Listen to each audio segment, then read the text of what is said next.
आप देख रहे हैं इंडिया टाउन न्यूज, भारत की बात, एक साल बेमिसाल। नमस्कार, आप देख रहे हैं इंडिया टाउन न्यूज और मैं हूं आपके साथ मर्सी। आइए बात करते हैं छत्तीसगढ़ की ताजा तरीन खबरों की। पहली बड़ी खबर अंबिकापुर जिले से है, जहां रविवार को बड़ा हादसा हुआ। सिलसिला गांव के एल्यूमिनियम प्लांट में जोरदार धमाका हुआ।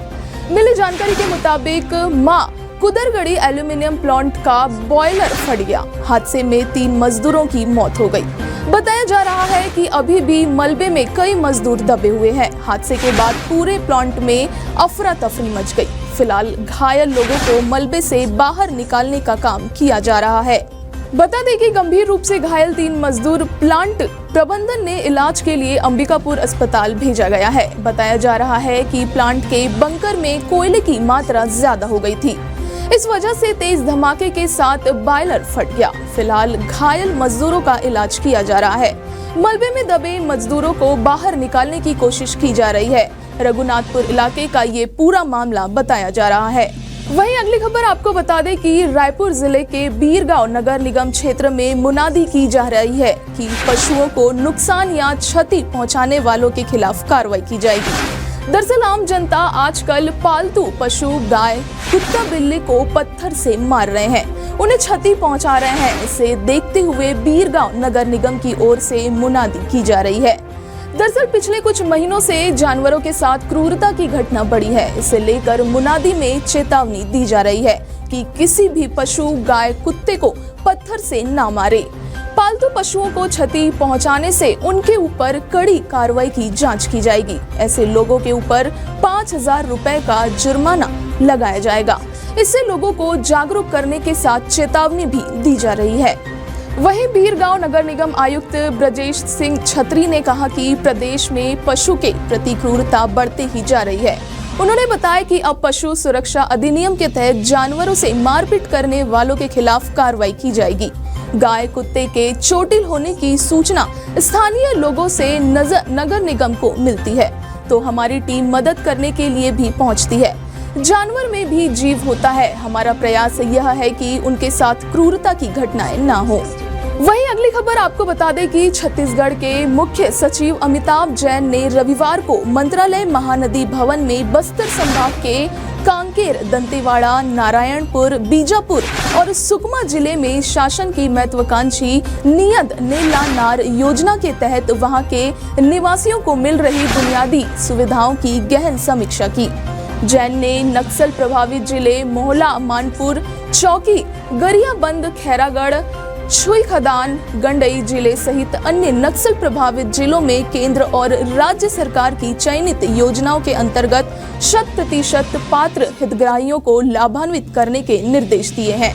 मुख्य सचिव ने अधिकारियों को नियद नेला नार योजना के अंतर्गत आने वाले गांवों में लोगों की सभी बुनियादी सुविधाओं और कल्याणकारी योजनाओं के हितग्राहियों का डेटा रखने का निर्देश अधिकारियों को दिए हैं।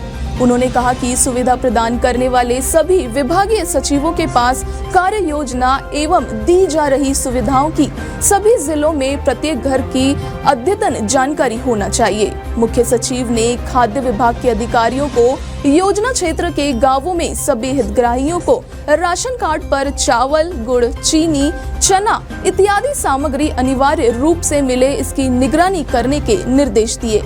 अमिताभ जैन ने बस्तर संभायुक्त को नियद नेला नार योजना की सतत निगरानी के निर्देश भी दिए हैं। वहीं अगली खबर दुर्ग से है, जहां नंदिनी थाना क्षेत्र के ग्राम नंदिनी खुंदनी में देर रात डीजे पर नाचने को लेकर विवाद हो गया।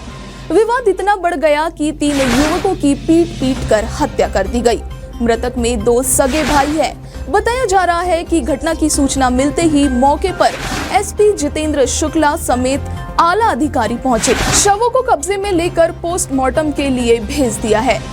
जानकारी के मुताबिक नंदिनी खुंदनी गांव में एक दिन पूर्व शीतल गणेश समिति के युवकों के मूर्ति लाने के समय डीजे पर नाचने को लेकर विवाद हुआ था, जिसके बाद गांव के बुजुर्गों ने बैठकर विवाद को खत्म कर दिया था। लेकिन दूसरे दिन दूसरे पक्ष के लोगों पर पुराना विवाद को लेकर दोनों पक्षों में खूनी संघर्ष में बदल गया और जहां धन्नू यादव के युवक के द्वारा आकाश पटेल के साथ मारपीट शुरू कर दी।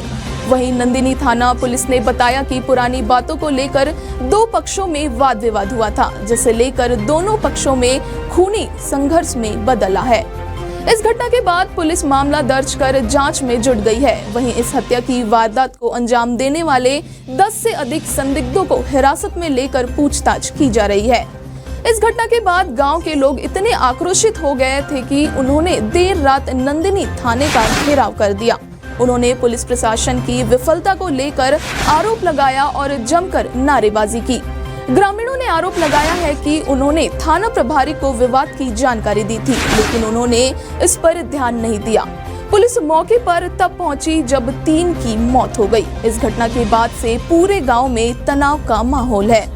फिलहाल पुलिस ने स्थिति को अपने कंट्रोल में लिया है। किसी तरह की कोई अनहोनी ना हो, इसको देखते हुए पुलिस ने घटनास्थल और दोनों मोहल्ले में बड़ी संख्या में पुलिस बल को तैनात किया है।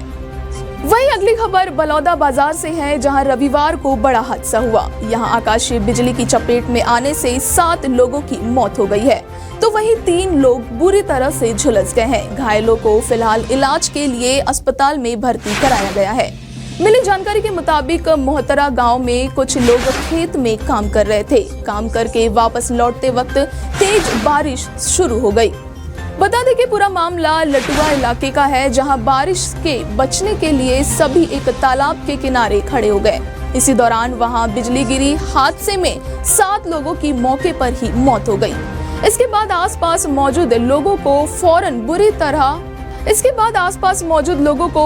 बुरी तरह झुलसे 3 लोगों को अस्पताल पहुंचाया। वहीं मौसम विभाग ने छत्तीसगढ़ में बारिश का ऑरेंज और येलो अलर्ट जारी किया है। छत्तीसगढ़ में भारी से अति भारी बारिश की चेतावनी जारी की गई है।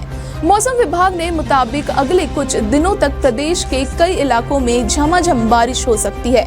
मौसम विभाग ने गरियाबंद, बस्तर, कोंडागांव और सुकमा में ऑरेंज अलर्ट जारी किया है, तो वहीं कोरबा, धमतरी, महासमुंद, दंतेवाड़ा, बीजापुर, नारायणपुर और कांकेर में बारिश का येलो अलर्ट जारी किया गया है। वहीं अगली खबर आपको बता दें कि वरिष्ठ भाजपा नेता और हाल ही में सांसद चुने गए बृजमोहन अग्रवाल ने सीमेंट की कीमतों में हाल ही में हुई अचानक बढ़ोतरी पर कड़ी आपत्ति जताते हुए राज्य और केंद्र से तत्काल हस्तक्षेप की मांग की है। अग्रवाल ने कहा कि कीमतों में अचानक हुई बढ़ोतरी से सड़क, पुल, स्कूल और प्रधानमंत्री आवास योजना के तहत आवास पहल सहित कई बुनियादी ढांचा परियोजनाओं पर असर पड़ने की उम्मीद है।